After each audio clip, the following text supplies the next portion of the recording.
Good evening and welcome to Health Smart, a monthly health education program brought to you by NewYork-Presbyterian Hudson Valley Hospital. Each month we have a new topic and a new guest. Well, this month I am very excited to have on our show Dr. Kelemen of the Ashikari Breast Center. Dr. Kelemen is going to talk to us today about some very exciting developments at the Ashikari Breast Center and also at our Cheryl R. Lindenbaum Cancer Center, which was recently accredited. So I wanted to talk to Dr. Kelemen a bit about it, but first let me tell you a little bit about our guest. Dr. Kelemen is a member of the Ashikari Breast Center. The Ashikari team includes Dr. Andrew Ashikari and Dr. Melita Charles. The team has pioneered a breast reconstruction procedure that has attracted women from all over the world. After finishing a surgical oncology pathology residency at the University of Illinois at Chicago, Dr. Kelemen received his general surgery training at the University of Chicago Hospitals. He later completed his surgical oncology fellowship at the John Wayne Cancer Institute in Santa Monica. He is well published in the field of sentinel lymph node biopsy and the use of PET scan imaging in surgical oncology. His other clinical interests include breast cancer, melanoma, and sarcomas. Dr. Kelemen is a principal investigator for multiple national studies. So it's pretty impressive, and we're glad to have you on the show tonight. Well, thank you, Victoria. It's really nice to be here. That's great. I'm very excited about some of the new developments at the Cancer Center, and the first one probably, and most notably, is their recent accreditation by the Program for Breast Centers. And this is really remarkable for us, and I wanted to just ask you a few questions about what does this really mean for patients and when the Ashikari Breast Center is accredited. Yeah, the accreditation, excuse me, the accreditation is a really wonderful thing initially for us because we have this established program and we think we're moving in the right direction, and it's nice to be validated that in fact by a national group they think we're doing a very good job.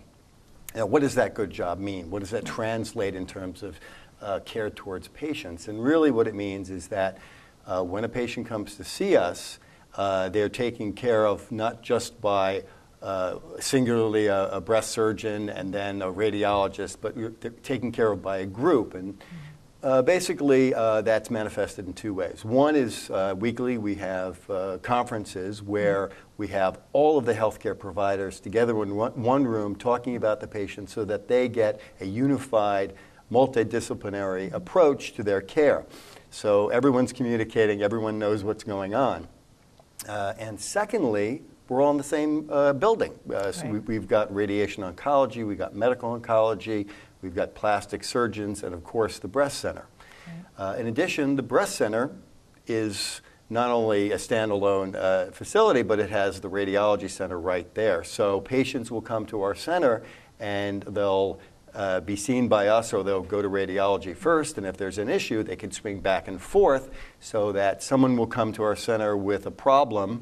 Let's say they've got a breast lump, they get seen by us, we decide they need some films, they go over to radiology, we assess everything, they need a biopsy, we can get that done, sometimes all in one day. Right.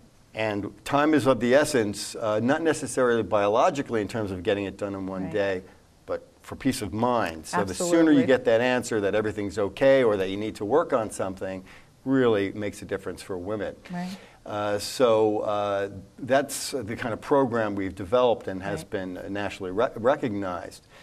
Secondly, we also perform a lot of quality assurance programs rather within the breast program. So we're constantly monitoring how we're doing and making sure no one falls between the cracks. Right. I think also an important aspect of being part of the Cheryl R. Lindenbaum Cancer Center and not just a separate Ashikari Breast Center is that all the support services that are available to patients in the center. We have. Exactly. Yes. So we have the Gilda's Club and Support Connection are very closely involved. They come to our breast leadership meetings. They have representatives in the Cancer Center, counselors in the Cancer Center that can help people get through this very trying time when the diagnosis of breast cancer is made.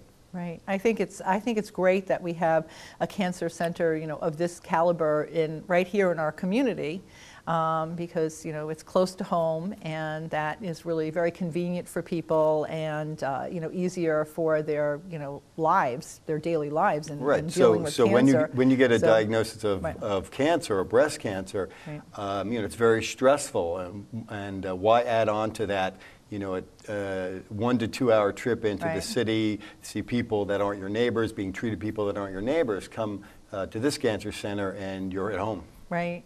Talking about, really the caliber and the quality of care that we have here, just the whole idea that we are now part of this clinical trial that we had spoken about earlier, the Target USA, and that's another really exciting development for the Ashkari Breast Center.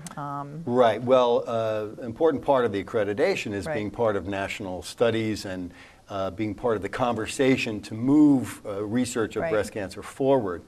And so we've been part of that, and the most exciting right. new study that we're taking a part of is the Target US trial. Right. So it involves a technology that we were very early on involved in mm-hmm. 2000, which involves doing 1 dose of radiation during surgery for breast cancer patients who are having what we call lumpectomy or breast preservation. So when right. you get a breast cancer, you sometimes need a mastectomy, but most of the time we like to do breast preservation, where you keep the breast right. and you do a lumpectomy. But it's important that that gets combined with some sort of radiation. Right. So the traditional treatment would be 6 weeks of radiation, having to go to a radiation center every day, Monday through Friday, which can be difficult for some people. And it involves radiating the entire breast. Right. This new technology radiates just the at-risk tissue, which is the tissue around where you've done the lumpectomy, right. where if you don't radiate, you can get recurrences. Right. And so we started using this technology back in 2000. It got progressively more developed, and then we became part of an international study looking at this technology. And basically what happened was women would either get randomized, and it was a study involving 3,400 women. They would get either randomized to a lumpectomy with intraoperative radiation, 1 dose of radiation during surgery, or they would get breast preservation lumpectomy with whole breast radiation for 6 weeks. And after 5 years of follow-up, there was no difference in the two. There was no difference in recurrence, and so it showed its safety. Now, 5 years is a long amount of time, but not the right. total answer. We know that, so we're still studying this. And part of the way we're studying this is now with a national trial, which is the Target US trial. Right. So early breast cancers who qualify, we will do the lumpectomy and 1 dose of radiation, and then just continue to follow up with them as part of a national study. Right. The good news, it doesn't really involve much for patients in terms of just accepting that they're going to be part right. of this study, and then we just take their information that's de-identified, so no one knows who it is, right. and we use it to follow them and see if this is as safe and effective as a therapy as it seems to be. Right. Well, I mean, it seems to make a lot of sense. Just logically, that when you're doing the surgery that you would want to deal with the most effective part, like immediately, rather than... Right, it's very easy to grasp as a layperson, exactly, right. which also makes it easier to explain to people, mm-hmm. and which is nice. It's nice to have a technology that's not so complicated that you require a PhD to understand it. Right, absolutely. And then just the convenience of it to people, as you say, having to come back so many times. When people are working, they have busy lives, they have families, and that's a really huge chunk of time. So, well, there's several issues with that. One is, yes, so you have the time commitment, but also you're radiating the entire breast, which can have its consequences, side effects, late radiation changes versus just one area. Right. Secondly, you have people who are shut-ins, who are agoraphobic, who have no transportation availability to them, just to be able to come in, get it once, and then they're done. They don't have to go places. That's important. actually, in theory, it has great international consequences, because if this is shown to be very effective, you could take this technology into areas where they don't have sophisticated radiation and equipment, and you could do this one dose and treat those patients, and they would not be subjected to unnecessary mastectomies. Right. That's very portable, a lot more portable. Yeah. So that would be very good. And then also the cost of healthcare. I mean, I would assume we always want that cost to go down as much as possible. I assume that it's probably a lot less expensive to treat. Right. So you get treated per dosage, and this is just one dose rather than 30. Absolutely. Yeah. So tell us, what else is going on at the Ashkari Breast Center. I know. Well, before we do that, I just wanted to kind of make clear about who it is that is eligible for the clinical trial, so in case people are interested in who they should get in touch with if they are interested. Right. So this is a technology really for low-risk patients, meaning those patients that have tumors that are less than 2.5 centimeters, so they aren't too big, because the larger a tumor is, the more likely it is to come back as a local recurrence. Those cancers that don't have a particularly aggressive pathology, and in women that are over 50, because we know that if you're under 50 and you get a breast cancer, it tends to be a little bit more aggressive, and you want to really do a whole breast radiation at that point. But having said that, we're looking at hopefully a large percentage of those patients will fit in that category. We're looking at least 30–40%, hopefully. If we're doing our screening right and we're catching these women earlier so that they don't have larger tumors or it hasn't spread to lymph nodes, and they would qualify for this study. Right. So then that's a pretty large group of women, actually, that would qualify. Right. Because, But, it's definitely a person-by-person basis that we make this determination. Right, absolutely. So like a patient would come in, and if they seemed to fit the profile for it, you would ask them whether they wanted to participate. Right. And if anyone's interested, there is information on our website, ashkaribreastcenter.com, and you can go there and get more information about that. Yeah. So I'm just curious about the different types of breast cancer. I mean, is it a different type of breast cancer for people who are older than people who are younger? I mean, I know you mentioned that it seems to be more aggressive when biologically, people are younger, and breast cancers in older patients tend to be more hormonally responsive and receptive, and so therefore they're not as aggressive. And that's a good prognostic factor, but also it makes them more eligible for this type of study. Right, and then probably there were more women who are older who get breast cancer than younger women, or is that really as you get older, yes, absolutely. You tend to do that. Yeah, and then how does that break down with people who are genetically prone to cancer? Because I know a lot of people, sort of believe that, it doesn't run in my family, so I don't really have to worry about it, and that's not really true. Right, exactly. So for people who actually are very genetically high risk and have the Angelina Jolie gene, right? The what we call the BRCA1 or 2 gene, they wouldn't qualify for this technology. But most patients, if you look at most patients who get breast cancer, 75% of them don't have any risk factors. So really, every woman has to be attentive to their breast health and make sure that they don't get any, let anything slip. And have annual screening. Right, absolutely. Having their screening, and now we have the whole the 3D mammo in the hospital, so that's kind of a little bit. Right. So that takes. So what we have is we've got incorporation of very good digital mammography with ultrasound. So women who have very dense breasts, we can use ultrasound to supplement digital mammography, and those women who are at increased risk and you have a very dense breast, we could do this 3D tomosynthesis, which is really just creates a 3D dimension to the mammography, which makes sense. 3D is better than 2D at identifying things. And then for those who are really high risk, we have breast MRI and one of the finest machines and radiologists to read that. Right, that's great. So are we seeing this being translated into fewer people, you know, with later, I guess, stage breast cancer? Or? Exactly. That's the goal, is to get patients as soon as possible, get them really less than a centimeter and a half in terms of size, so that they can be treated with more breast conservation and have better prognosis. Yeah, absolutely. And so the consideration, you know, that's the kind of battle that people are thinking about, like, why is the death rates from breast cancer improving? And so there's the camp that it's improved screening, and there's the camp that it's improved systemic therapy, both of which are true. And the fact that now, if you do have a breast cancer, even if it's a little bit higher stage, the treatments we have are much more effective and actually save lives. Right.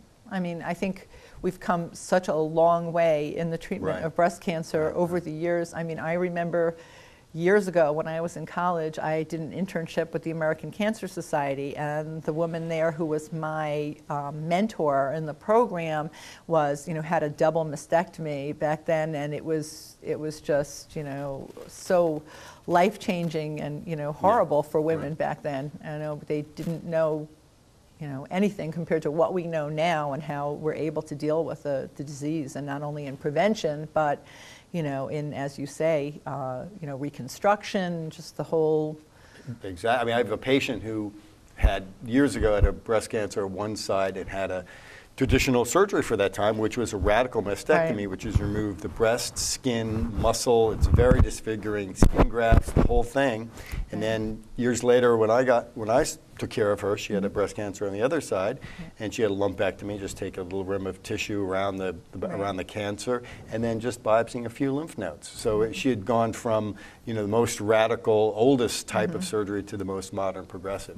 Well, it was probably kind of hard to convince her to get treatment right after having to go through that, and then the difference of. Right. Actually, she was pretty aware, and she understood the progress that had been made, and was happy to not have to undergo the old-fashioned techniques. Yeah. Absolutely. So this is all really exciting news for the Ashikari Breast Center. I know that, you know, we've been here, how long have you been here now? 3 years? I think it's 3 or 4 years, yeah. Yeah, so because you came right before the Cancer Center opened, so we've seen a lot of progress. We have a new surgeon who's been here for Melita Charles. She's been here for a little over a year. A little over a year. Wow, it's time flies. So the practice is developing. I wanted to talk to you also a little bit about something that people probably don't know about the symposium that the Ashikari Breast Center runs every year, and the fundraising efforts that go into it. But basically, you know, how we have an educational symposium once a year, and we bring together different physicians to talk about progress, and, you know, sometimes patients are involved or patients' families are involved. So, you know, this year we're going to have another one. And but the exciting thing is that we have a wine tasting event that we do, you know, to raise money for the yeah, that's always a great event, the wine tasting, and really for what I consider a pretty cheap price, you come and you have a great wine tasting, great food from all the restaurants in Westchester County come, and the monies that are collected, raised from that event, are used to support producing this annual symposium, which is really for doctors, healthcare providers, and for patients as well.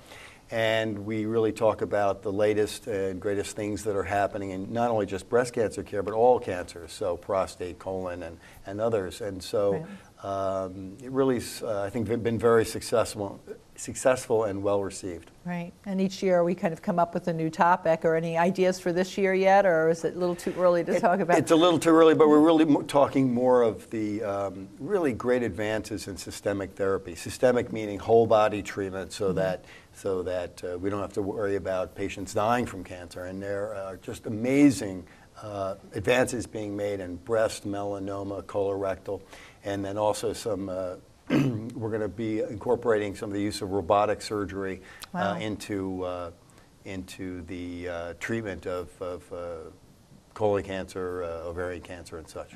So systemic, when you say systemic, does that sort of mean that cancers are really sort of all one cancer, that it's not really? No, I mean you want to treat for instance, with breast cancer, high-risk women, you have a certain percentage breast cancer has left the breast area and gone to other parts of the body, and even though you can't find it, they're at high risk, and so what you do is you treat the whole body, the whole system, if you will. That's where the systemic comes in. You treat the whole system with either hormonal therapy, immunotherapy, or chemotherapy to get rid of those cells and cure the patient, which we were able to do in quite a bit of patients. Right, but so the thinking though is that it's really not, that cancer is systemic, that it's really not like, a breast cancer or prostate cancer or whatever, that it's just where the cancer shows up in the person?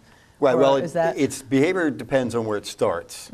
And then size determines size and whether you have evidence it's spread to lymph nodes about whether it's capable or has spread to other parts of the body. So that's where we come in and we have to figure out, well, is their risk high enough that they need whole body treatment? Right, so that it doesn't reoccur somewhere else. Right, because reoccurrence outside of the primary area is a very bad thing. Right. Yeah.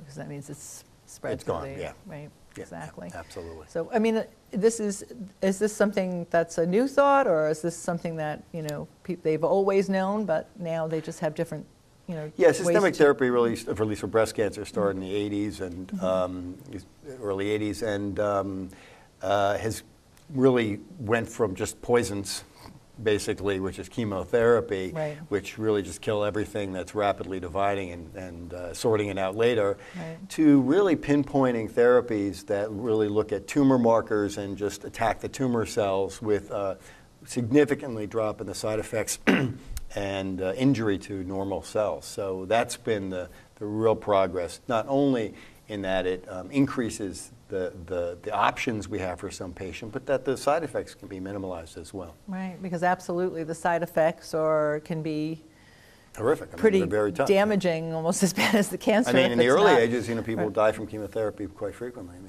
Right, so that's kind of a scary thing. Yeah.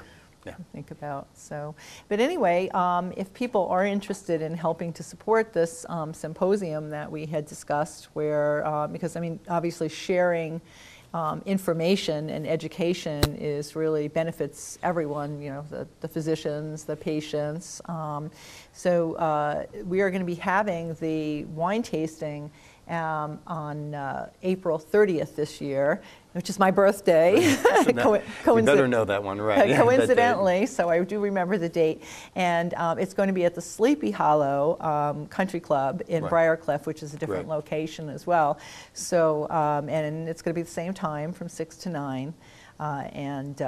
People who are interested in learning more about it or purchasing tickets can call the foundation at the hospital. Yeah, I really recommend going to that event. It's very fun. I know it's a great event, and the evening supports a really great cause of the symposium. Yeah, thank you. So I just wanted to circle back to one other thing before we end the show tonight, was that I think a lot of people don't really know that the Ashikari Breast Center offers treatment to people who have melanoma or have been diagnosed with melanoma, because really we focus so much on breast cancer, and that's the primary objective of the practice. But maybe you can talk to us a little bit about melanoma. We're probably going to hold another screening for melanoma in May of this year, which we've done last year, and it's been very, very successful. And it's a free screening. But maybe you can tell us a little bit about melanoma and what we do here for that. Right. So all of the breast surgeons have also gone through a surgical oncology program, which is basically you learn about other cancers as well. And I went to the John Wayne Cancer Institute for my training, which is one of the premier centers for melanoma treatment. And was trained by Don Morton, one of the premier melanoma surgeons in the country. And so, so we also have a melanoma program. We've teamed up with local dermatologists who participate in the screening, which is incredibly important and well-received event as well. We've done for a couple of years now. And so we have a melanoma program. It's very important. Melanoma is the fastest growing malignancy in terms of incidence, and it's a very deadly, very scary disease that can be completely cured if caught early. So it's very important for people to see the dermatologist annually and to make sure they don't get any sunburns, because that can lead to a lot of very bad problems with melanoma. Right. Well, I mean, I think we've learned so much in recent years about the care of our skin and exposure to the sun and what we need to do. I mean, you know, I remember as a teenager just kind of laying out there roasting, and nobody knew anything, nobody thought about that. It was just kind of, well, okay, you know, whatever. But you know, now we know so much, and you know, just you know, the whole tanning machine situation, and so we still have a lot to go. I mean, there are plenty of people who don't use suntan lotion, don't understand it, don't believe it, or go to tanning salons, which are really can be a problem. I mean, I've seen people get melanoma from tanning salons, and it's heartbreaking. Right. And also just, I mean, the seriousness of skin cancer, particularly melanoma. You know, I think people are saying, oh, it's skin cancer, you know. It's like, well, there are a lot of skin serious cancers that are, particularly in older people, that are easy to manage and not life-threatening. But the melanoma, which is very, very dangerous. Yeah. Right. So that's, you know, obviously the Ashkari has a lot to offer, and the Cheryl R. Lindenbaum Cancer Center. We have support services, we have screenings, we have programs. We are doing something on colorectal health for Colorectal Cancer Month in March. So, you know, people should obviously go on our website and learn more about, you know, all the programs that we have here, the support programs. We have